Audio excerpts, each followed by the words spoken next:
जय श्री श्याम भक्तों।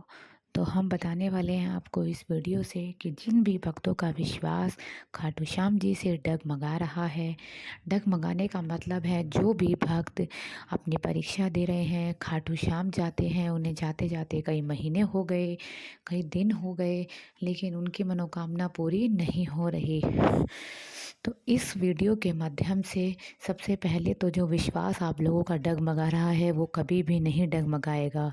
तो इस वीडियो को आप लोग पूरा देखें, पूरा सुने। तो चलिए हम आपको बताते हैं। तो जैसे कि आप लोग जानते हैं, कई भक्त ऐसे हैं जो कई महीनों से, कई अर्ज़ों से खाटू श्याम जा रहे हैं, लेकिन उनकी मुराद जो है पूरी नहीं हो रही है, या कह लो कि उनकी अर्जी नहीं लग पा रही है। और कई भक्त होते हैं जिनकी बहुत जल्दी लग जाती है। तो जिन भक्तों की नहीं लग पा रही है, वो उन भक्तों का जो विश्वास डगमगा जाता है, उन भक्तों का विश्वास ना डगमगाए, इसलिए हम इस वीडियो को लेकर आए हैं। तो जैसे कि आप जानते हैं, एक गांव में एक ऐसा आदमी रहता था जो बहुत पैसे वाला था। फिर वो बहुत ज़्यादा गरीब हो गया। गरीब हो गया तो उसे कहीं से पता चला कि खाटू श्याम जी हारे का सहारा है। तो उसने खाटू श्याम मंदिर जाना शुरू करा। लेकिन उसने खाटू श्याम मंदिर जब जाना शुरू करा तो उसने कई दिनों तक वो खाटू श्याम जी के यहाँ जाता रहा, लेकिन उसकी मुराद जो है पूरी नहीं हुई। कई महीनों वो खाटू श्याम मंदिर गया, उसने बाबा को अर्जी लगाई, लेकिन उसकी अर्जी भी नहीं लगी। लेकिन उसने क्या करा, उसने कभी भी हिम्मत नहीं हारी।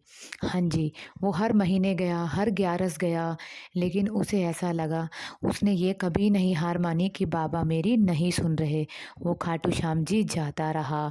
बाबा को उसको महीनों हो गए, सालों बीत गए, लेकिन उसका जो हाथ था, जो बहुत गरीब था, वो गरीब ही रहा, वो अमीर नहीं हुआ। लेकिन फिर भी उसने हार नहीं मानी। लेकिन बाबा ने, किसी की जल्दी सुनते हैं, किसी की लेट सुनते हैं, तो बाबा उसकी परीक्षा ले रहे थे। तो जैसे कि हम यही बताना चाहते हैं इस वीडियो के माध्यम से, तो बाबा किसी की जल्दी सुनते हैं, किसी की देर। फ़र्क इतना ही है, बाबा सबकी सुनते हैं। तो बाबा ये देखना चाहते थे कि ये मेरा भक्त सच्चा है कि नहीं।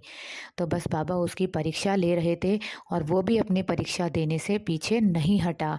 उसने ये हिम्मत नहीं हारी कि मैं इतने टाइम से खाटू जा रहा हूँ, बाबा का निशान उठा रहा हूँ, बाबा को प्रसन्न कर रहा हूँ, पर बाबा मेरी नहीं सुन रहे। उसने ऐसा विचार भी अपने मन में नहीं लाया। वो जाता रहा, बस बाबा पे विश्वास रखता रहा। तो ऐसे ही करते करते उसे सालों बीत गए।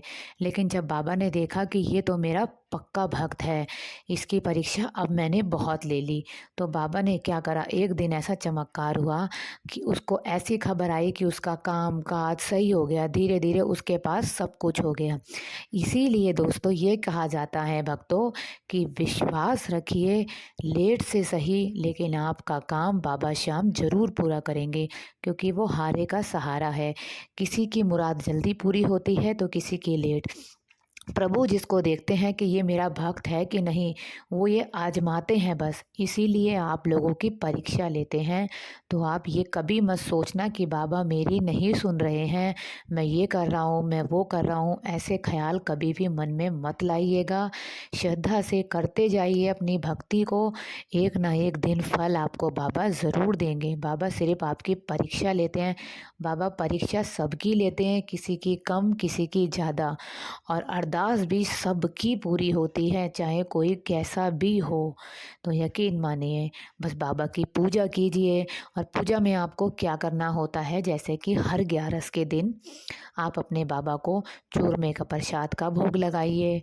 हर ग्यारस के दिन चूरमे का भोग लगाना बहुत अच्छा माना जाता है। और गुलाब के फूलों से बाबा का श्रृंगार कीजिए, या उनको ऐसे ही अर्पित कीजिए। और एक चीज़ और है कि अपने मंदिर में इत्र हमेशा रखिए। हाँ जी, आपको अपने मंदिर में इत्र हमेशा रखना है। इत्र जो है बाबा को बहुत प्रिय है।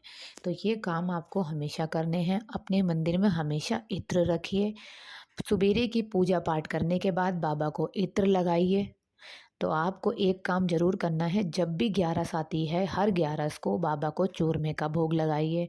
कभी नहीं लगा पाते हैं तो किसी और मीठे का लगा दीजिए। बाबा को गुलाब का फूल अर्पित कीजिए, बाबा को इत्र अर्पित कीजिए। और श्रद्धापूर्वक बाबा की पूजा कीजिए। अगर आप ग्यारस के ग्यारस खाटू जाते हैं या खाटू मंदिर जाते हैं तो आप वहाँ भी चूरमे का प्रसाद लेके चढ़ा सकते हैं या घर से बना के ले जाइए, वो बहुत अच्छा होता है। बाबा को गुलाब का फूल चढ़ाइए और जब भी आप जाएं तो इत्र की 3 शीशी, हाँ जी 3 शीशी हमेशा बाबा के यहाँ दरबार पे लेकर जाएं और वो तीनों शीशियाँ खोल कर बाबा को चढ़ाएं, ऐसे बाबा को दिखाएं और एक शीशी आप वहीं पर चढ़ा दें और वो 2 शीशियाँ आप अपने घर ले आएं और उसका बाबा को दोबारा रोज़ उससे बाबा को श्रृंगार में लगाएं वो इत्र आप। तो जब भी आप खाटू जाएं वहाँ से इत्र ज़रूर लेकर आएं और बाबा को चूरमे का प्रसाद जरूर चढ़ाएं विधि पूर्वक। तो इसीलिए कहा जाता है दोस्तों कि विश्वास को कभी भी डगमगाने मत दीजिए। हम आपको इस वीडियो के माध्यम से यही बताना चाहते हैं कि जिन भी भक्तों का विश्वास डगमगाया है वो इस वीडियो को पूरा और ध्यान से सुने कि आपका विश्वास कभी भी ना डगमगाए। तो इसी तरह बने रहिए हमारे साथ और हमारी वीडियो को ज़्यादा से ज़्यादा शेयर कीजिए, चैनल को लाइक कीजिए। मिलते हैं आपसे नेक्स्ट वीडियो में। जय श्री श्याम।